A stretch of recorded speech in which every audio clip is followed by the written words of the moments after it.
শরতেও বৃষ্টিতে বিরাম নেই। উত্তরবঙ্গের জেলাগুলিতে আগামী কয়েকদিন টানা ভারী বৃষ্টি চলবে বলে জানালো আলিপুর আবহাওয়া দফতর। সেই সঙ্গে দক্ষিণবঙ্গে চলবে বিক্ষিপ্ত বৃষ্টি, বাদ যাবে না কলকাতাও। গত কয়েকদিনে শহরে বৃষ্টি কিছুটা কমেছে, রোদের তেজ বেশ খানিকটা বাড়িয়ে দিয়েছে গরম। তবে আবার নতুন করে বৃষ্টির পূর্বাভাস দেওয়া হয়েছে চলতি সপ্তাহে।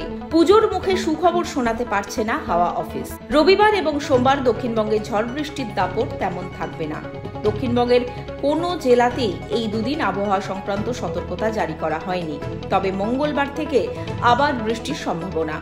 মঙ্গলবার বজ্রবিদ্যুৎ সহ বৃষ্টি হতে পারে পূর্ব মেদিনীপুর, পশ্চিম মেদিনীপুর, ঝাড়গ্রাম, পুরুলিয়া, বাঁকুড়া, পূর্ব বর্ধমান, পশ্চিম বর্ধমান, বীরভূম এবং মুর্শিদাবাদে। বৃষ্টির পাশাপাশি ঘন্টায় 30 থেকে 40 কিলোমিটার বেগে ঝোড়ো হাওয়া বইতে পারে। এছাড়া বুধবার থেকে দক্ষিণের বাকি জেলাগুলিতেও বৃষ্টি হবে।